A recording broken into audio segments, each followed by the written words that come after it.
Hi guys, it's Zaakir. Today what we'll be doing is discussing one of the motions set at a recent final, which reads, "This House hopes the future of humanity is transhumanism."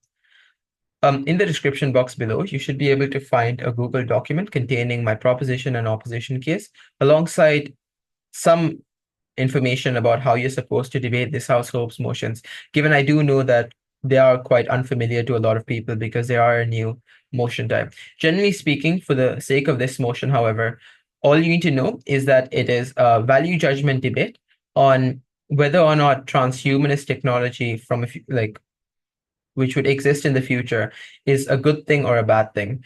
Um, but for other motions, you might need to know like the amount of fiat that you have, the necessary preconditions, and whether they're symmetric across both benches, etc. So I've attached an excerpt from the EUDC 2023 judging manual on the first document tab, which should assist you with that. We'll start with the proposition case and then we'll move to opposition. For proposition, I think there are 2 points of framing which might be useful. The first is talking about the fact this technology doesn't immediately pop into the world, but rather it is gradually created and gradually refined such that you would have advanced versions of the technology at some point in the future, but it isn't the most advanced versions of the technology that you get at the beginning. I do think, however, given there is an infinite future and a finite past, and that there is rapid advancement of technology, which is only likely to increase as a result of transhumanism, which we'll prove a bit later. I do think that a lot of this debate operates under the presumption of very capable technology. So it's not just basic Neuralink chips anymore. It's more advanced brain-computer interfaces or more advanced genetic engineering than what we have right now. The second point of framing is just giving reasons as to why governments likely want to regulate this technology. And there are 3 reasons I've provided over here. The first is public skepticism. The second is large media attention, which allows politicians who call for regulation to be able to ride the media wave. Third is regulatory bodies and technocrats don't want to face backlash if something goes wrong, but they don't want to get sued into the future, which means they preemptively ensure there's regulation. The implication of this is 2 things. One, it kicks out any potential opposition argument about why there might be a danger to human life as a result of this technology. The second is that you can always weaponize this in responsive material down the bench in either second or third speech. So if opposition runs data abuse by corporations who might use this data in malicious ways, you can point out, we gave you reasons in Prop 1 as to why there's going to be regulation. This regulation applies to the data that these corporations would collect from this technology as well, which means data abuse doesn't happen. And this is true for like a lot of arguments which are a bit surface level from opposition. There are 2 arguments you can run from prop. The first is on a principal claim as to why this is necessary. The second is just pragmatic observations as to social and personal benefits that might originate as a result of this technology. In terms of the principle, I think it's relatively simple. You can use this principle in basically any debate where you have to prove autonomy. It is arbitrary that you are born in the body that you are born in. It is arbitrary that you are given physical, psychological, and emotional limitations, and those specific limitations that are personalized to you. And these limitations hinder you from being able to do what you wish to do in the world and make your life meaningful. Therefore, you ought to be able to control certain things about your life and the way in which you engage with your own body. There's a bit more analysis here, but generally speaking, this principle has 2 burdens. The first is proving why this is rational free choice that people are going to be able to make. The second is proving why this is in itself a principle that you ought have. Like you don't have the principle to change the night into day. Like you don't have a principal right over that. But why is it that you have a principal right over your own body? This is relatively simple as well. Like in as much as your choice doesn't incur a very clear and substantial harm to a third party, you do have the right to do with your body as you desire, given your body is the way you interact with the world and your body is your own. There is some preemptive material in this argument as well about opposition responses, which might go along the lines of this is a short-term decision and people aren't going to make these decisions in good ways. There are 3 reasons why this isn't a sufficient response. The first is that we allow people to do irrevocable and irreversibly altering procedures all the time. We have surgery, we allow for plastic surgery, we allow for physical surgery, which means that the fact that this is irreversible, or the fact that there are long-term consequences, is not enough of a reason for us to not want this technology to exist. The second is that the metric we use to assess the legitimacy of a choice should not be whether or not there are long-term implications that you can't consent to, because that's just analysis as to why you should inform people about the consequences of that choice. In the same way, we would allow people to enlist in the military, even though there is the possibility that they might die. We should also allow them to be able to access this technology, given there's likely to be information about the potential consequences of it as well. This again ties back to the regulation framework that we rather the regulation framing that we provided at the top. If there is regulation, there's also probably regulation regarding the amount of information that you are granted and the kind of information you're granted about the technology that you're debating about in this debating about in this round rather.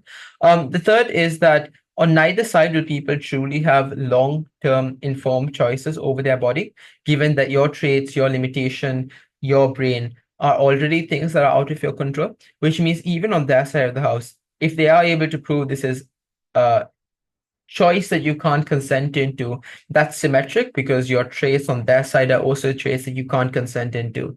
So if your upbringing for some reason arbitrarily makes you more empathetic or more intelligent or more observant, this is no more controllable than you simply opting into this operation. I think what this does is it tries to nullify the burden on informed choice by proving informed choice is something you likely don't have on both benches.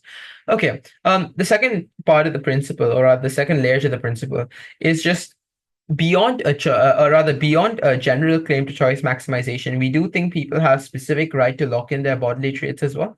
This is because your bodily traits have significant impact on your outcomes in life. It affects how funny you are, which affects the relationships you're in, how intelligent you are, which affects the kinds of jobs you can do and the kinds of things you can find fulfillment in the world from, which means, generally speaking, this is something that affects you materially and affects your engagement with the world in general. So you ought to be able to control this because there is significant impact on you, and this is something you can't control otherwise. Okay, relatively simple principle. You can use this for any, or you can rather use a blueprint of this for any argument about autonomy and choice. The second argument on proposition is on why the existence of this technology is socially good, or why it's individually good as well. There is some broad mechanization here because you don't need to tie down specific social goods or specific individual goods, given the kind of technology we're arguing about is very broad in nature. So the first reason for why this is socially good is because at the point at which you elevate human potential across a variety of traits, you also elevate the outcomes that occur in industries, which means that you have more capable medicine, which helps find cures for life-threatening diseases. You better understand the universe around you, which helps you create better technology. You create more engaging media, which allows people to be more entertained. All of this just generally means the degree to which innovation increases exponentially rises because people now have the capacity to be able to innovate more, and therefore our positive trajectory as a species also increases significantly. The second claim under this is that at the point at which you have transhumanist technology, you allow for poorer people who might be forced into working manual labor jobs to be able to increase the capacity for them to educate themselves rapidly, and therefore they're likely to move into more fulfilling jobs down the line. So it looks like moving into the tertiary sector as a manual labor right now. I think this is quite important, given the future of humanity also likely includes artificial intelligence and automation on both sides of the house, and therefore opposition's world now becomes one where humans are going to be phased out by this technology, or rather the most vulnerable humans are going to be phased out by this technology, as opposed to being able to adapt with it.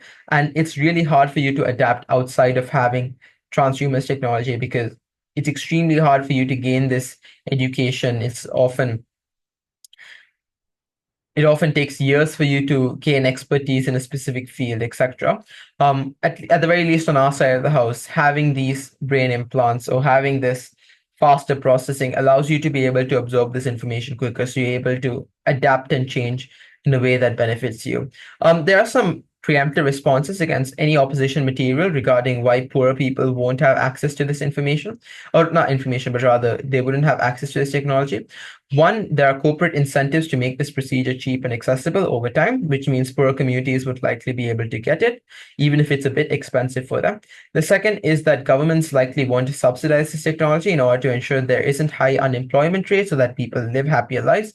The third is that given new technologies or given new versions of the technology are likely to be created or refined, older versions of this technology become cheaper because you need to sell this off en masse, which means that communities at the very least would be able to access the older versions of the technology, which are still very beneficial for them. Okay. The third point under this argument is just that transhumanist technology also allows you to bypass a lot of the biological processes that you have as a result of evolution, but generally harm you right now. There are a couple of things. I think what this looks like is a couple of things. One, group thinking, which leads to ethnic conflict and white nationalism. Two, the inability to process when you're in fight or flight mode, which then leads to you being hateful of other people when you go through trauma or when you go through an unpleasant circumstance. The third is just a general fear of the unknown, which is the reason for why we have racism, ethnic tension, etc. The fourth is short-term bias. The fifth is competitive drive, which we all have, which makes us discontent with our achievements because winning one debate tournament is no longer enough if you just final the next tournament, for instance. So these are all biological limitations that are imposed upon you as a result of evolution, but they harm your ability to interact with the world and find fulfillment. At the very least, this transhumanist technology allows you to be able to alter those limitations and bypass them, which means your ability to engage with the world and your ability to find fulfillment and meaning in life radically expands and shifts in ways that are beneficial for you. The impact of all of this broad argumentation, broad mechanization, is just that society likely functions a lot better because people engage with one another better, but also people on an individualistic level are more likely to be happy and more likely to be fulfilled under our side of the house. Okay, I'll move to oppositions. I'll move to the op case. I spent a bit more time on the op case because I do think it's a bit unintuitive to a lot of people, but I do think op is also an easier site if you can pinpoint the kind of arguments you're supposed to run. It's just sometimes hard to identify the arguments and then run them in a good enough way to win. But I do think op is very reasonably debatable.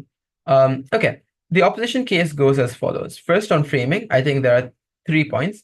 Three additional points of framing. You can obviously incorporate some of the proposition points onto the op framing as well if prop never runs them. But three unique points of framing from opposition. The first is that transhumanist technology exists for a variety of purposes and it exists in multiple different models. This is similar to how general technology like smartphones exist right now. You have thousands of different models created by lots of companies, which means that you have different degrees and different forms of this technology which deal with different kinds of things and have a variety of effectiveness. The second is that a transhumanist world probably isn't something that's so distant into the future, but rather it is one which is somewhat distant, but not too distant. So like 100 years at the very most. The reason for why is because we already have research into artificial limbs right now. We already have research into genetic engineering. We already have research into Neuralink technology, which means that the world we're talking about isn't radically dystopian, but rather it's one we're already quite familiar with. So a lot of the context that we have about the status quo can probably also be used to debate what this new world looks like. The third point of framing is that transhumanist technology isn't likely to be as regulated as government bench likely claims it is. This is counter-framing on proposition's regulation mechanism, but there are 2 points here. The first is that corporations which create transhumanist technology have massive lobbying power, but second, you need bipartisan consensus in order to pass a lot of these bills which regulate these corporations. And it's just generally really hard for you to get bipartisan consensus on anything, given how polarized the political spectrum is right now. obviously, at the end of this debate, your two mechanisms don't weigh significantly against propositions mechanisms for why regulation is going to exist. So it doesn't flip the claim on regulation, but rather what it does is it mitigates it. So you're allowed to benefit from other claims later on. And it stops proposition from being able to weaponize the response of regulation down the bench against any argument you run. Like, for instance, if you run people aren't going to make informed choices about this. Proposition can't just respond with, but there's regulation, which means corporations are forced to provide informed information about this choice, because this response hits a bit weaker if you're able to prove the initial premise of regulation is something that is uncertain in the first place, or effective regulation rather is uncertain in the first place. There are how many arguments there are? Yeah, there are four arguments in opposition. The first is why transhumanism is something you can never consent into. This is the principal clash, and it somewhat nullifies a lot of the principal push coming from proposition. The first is, I guess there are three levels to proving why you can't consent into this, or three different ways you can prove you can't consent into this. The first is that you can never really know what this new version of yourself looks like, given your emotions and your senses are the fundamental predisposition of what creates your human identity. If you alter these senses and alter these emotions, you are in essence altering yourself. And therefore, transhumanism posits a fundamental shift in your identity. And you can never truly consent into a fundamental shift into your identity, because you can never know what it is like being someone else or being another version of yourself. And these are presumably um, unchangeable circumstances that you put yourself in. I think there's an analogy here, which is that it's similar to me asking you whether you'd like to be me or whether you'd like to be someone else. The answer should always be no, because you never know what it is like being someone else. You never know how they process the world around them. You never know how they engage with the world around them, which means insofar as transhumanist technology changes the fundamental predisposition of what creates the human identity, you can never consent into transhumanist technology in an informed way in the first place. The second is that the existence of and this is, I guess, less principally justified or less principally relevant, but rather more practically relevant, which is that the existence of transhumanist technology creates an implicit or an explicit coercive mechanism where you're forced to opt in because you're pretty much a second-class citizen if you don't opt in. You're put at a significant disadvantage if you don't opt in. And this is somewhat the implicit coercive mechanism. And the explicit coercive mechanism is just that at some points, corporations may just force you to take this technology in order for them to remain more competitive, in order for them to gain more productive employees, etc. Which means if you don't take this technology, corporations may fire you, etc. Which all in all means you're likely to take this technology even if you don't consent into it or even if you don't want to. The third is that a lot of transhumanist altering, so a lot of the transhumanist changes into your identity are likely done to you at very young ages, either prior to your birth in the case of genetic engineering in the womb, or in the early years of your life where your parents might where your parents might make you undergo this procedure in order for you to do better in school or whatever else, which means these are things you can't consent into because your parents or other people make these choices on your behalf. The implication of all of this is just in a transhumanist future, you're never really allowed to consent into the usage of this technology. This is principally wrong, given that your claim to yourself is fundamental to who you are as a person. And a transhumanist future takes away this claim of autonomy by either coercing you or by making you make a choice that you can't truly consent into.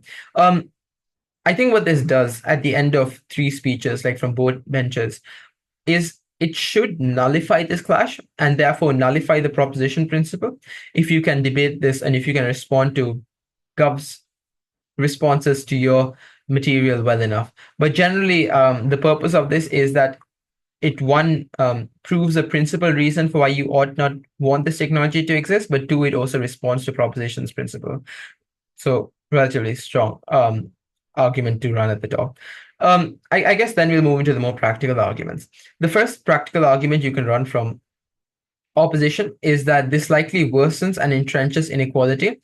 The context under this argument is that transhumanist technology obviously takes a variety of forms. It has a variety of different devices. And so in the same way, you would have a range of smartphones, like you have budget smartphones, you have flagship smartphones, you have middle tier smartphones. You also probably have the same thing for transhumanist technology. It is likely that then that the best versions of this technology or the earliest versions of this technology are only going to be exclusively available to privileged people who can afford it, given it is expensive. There are two reasons why it is expensive. One, because there are high R&D costs, which companies need to recuperate money back from. Two, companies which create this technology have a first mover advantage, given they file exclusive patents, which allows them to monopolize the market and therefore artificially keep prices up, which locks out other companies and therefore allows them to um, hold a monopoly over this market, which then harms the most vulnerable, given they're going to raise prices, as proved earlier. The impact of all of this is just that vulnerable communities will never really have access to the best versions of this technology. They're always going to be put at a disadvantage in terms of how smart they are, in terms of how capable they are, in terms of how well they can focus, how long they're going to live, etc. Which means that you entrench inequality, given rich communities and rich people are now able to hoard this wealth because they either live for longer or because they're smarter and more efficient in the processing that they have. This generally means other communities can't access it. So the wealth gap between the West and the rest of the world obviously increases, because the rest of the world would likely only access this technology after significant time lag. But also the gap between the top 1% and the rest of the world or the rest of society also increases. Or the gap between richer kids and poorer kids in testing also increases, because richer kids would be able to process things faster and be smarter just because they have access to the latest devices. This just harms over vulnerable communities and benefits the privileged at the expense of them. I think potential proposition line against this is to suggest that this is symmetric, given the status quo is already one in which rich people have a disproportionate advantage over other communities. Like rich kids have the capacity to go to tutoring. They go to better schools in general, which allows them to absorb information better, and like they presented information in more intuitive ways, etc. But I think these are fundamentally different to simply being able to alter your brain chemistry and make you smarter, because going to a better school or having access to tutors doesn't give you intelligence on a silver platter.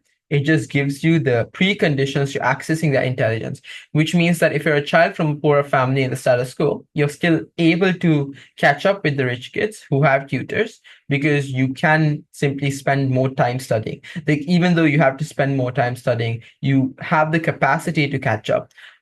Whereas on government's world, if you're a poor child, it is literally physically impossible for you to be able to compete with rich kids who are now able to process things faster, who are a lot smarter than you are, who are more productive than you are, etc. Which means that you physically lock people out of the end impact of the privilege that they have right now. So privilege makes it easier for rich people to achieve certain things. It doesn't guarantee those things to them. Transhumanist technology guarantees those things to them, which makes it a lot harder for poorer communities to compete. The third argument you can run on opposition is that this likely leads to less fulfillment and less accountability. On fulfillment, what we mean is that your achievements are now less meaningful, because you know that the reason for why you achieve this thing isn't because of the work you put in or the things you sacrificed, which is what generally makes achievements quite fulfilling, but it's rather because of the technology that you have. Like, if you have the best form of this technology, then you're always likely to realize the reason for why I did well on the test, or the reason for why my startup succeeded, is because of this technology, which makes those achievements less fulfilling to you. And therefore, it shifts the reason for that achievement onto this technology, which is generally quite bad.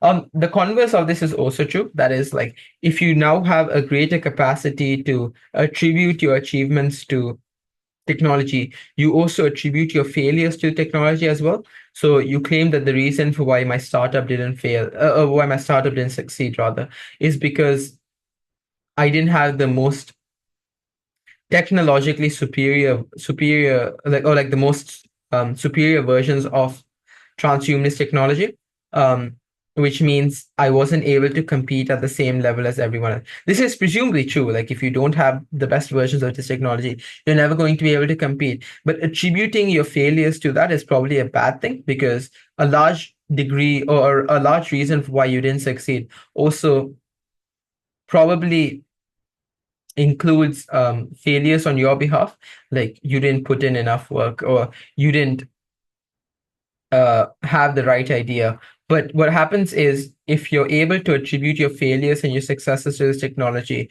you're able to take less accountability and therefore improve less as a person when you fail, but also you're less capable of introspecting. The reason for why people won't introspect is because you obviously take the path of least resistance. The path of least resistance is attributing your failures, or attributing your failures or your shortcomings to technology, as opposed to being very accountable with yourself. Um, yeah. The implication of all of this is just that the goals that you try to achieve, the goals that you set up, the things that make life meaningful, stop being meaningful and stop being your own. The fourth argument you can run on opposition is that this simply gives further power to authoritarian governments.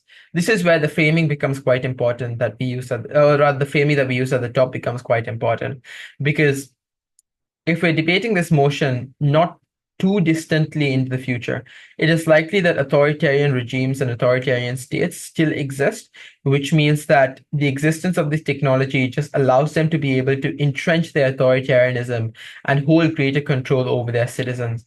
This happens in a couple of ways. One, it's easier to identify dissidents if you have access to their brain waves and the thoughts that they process, or perceived immoral thoughts in certain countries. And generally, this allows for states to crack down on the people who are most likely to disagree with them or most likely to push for revolution. This also means vulnerable communities who would likely have these thoughts or have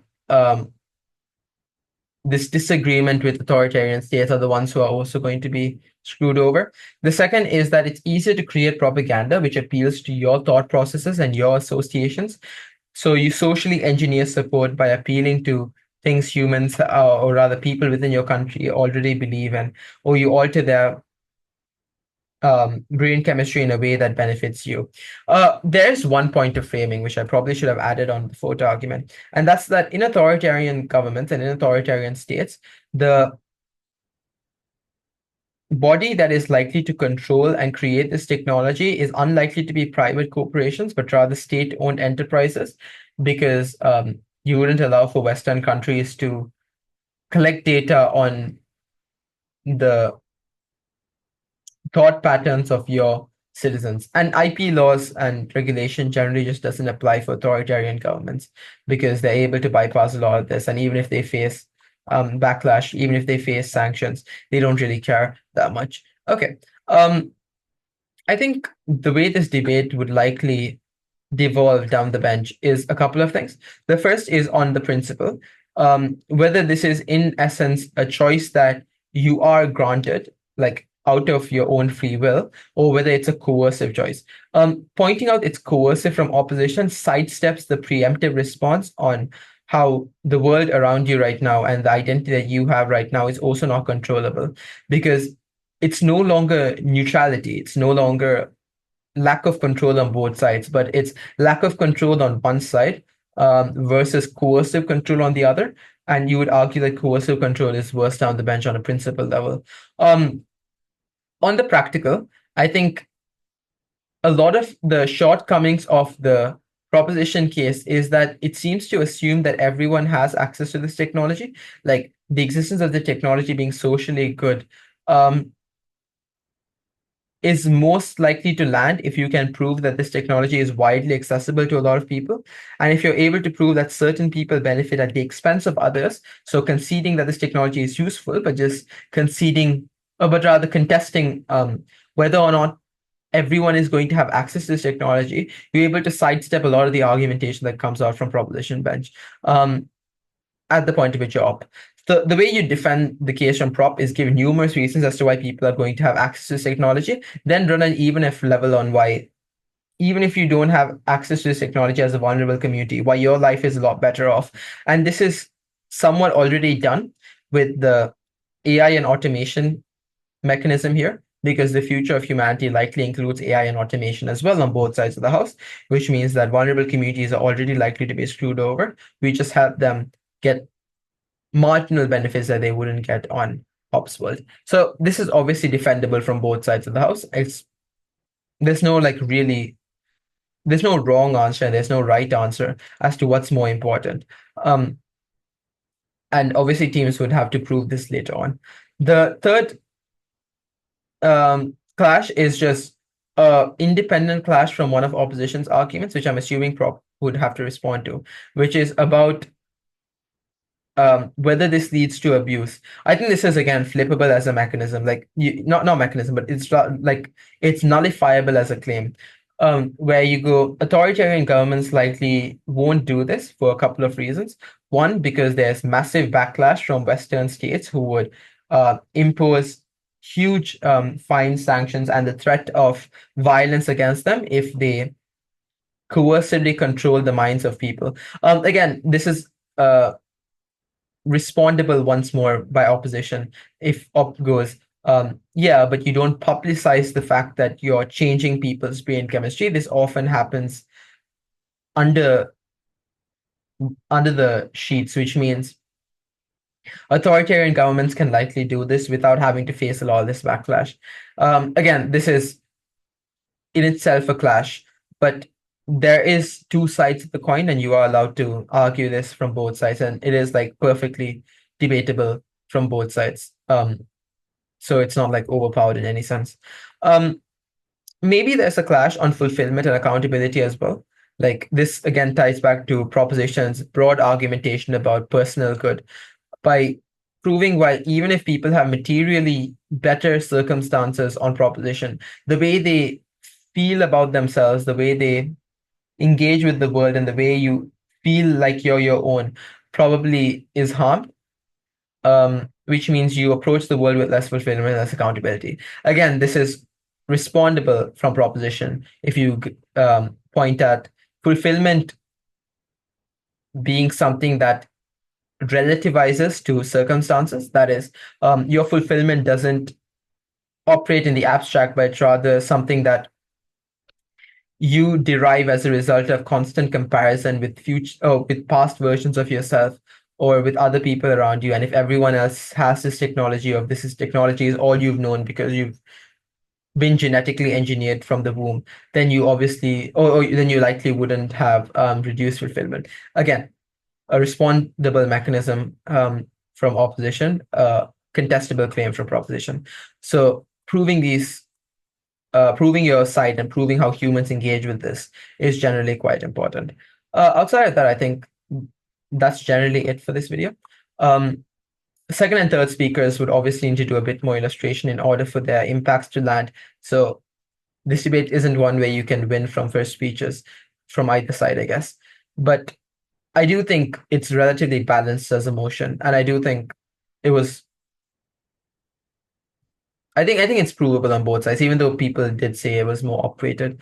I do think there is sorry, more prop weight. I do think there is a solid op case on this. Outside of this, that's generally it for the video. See you.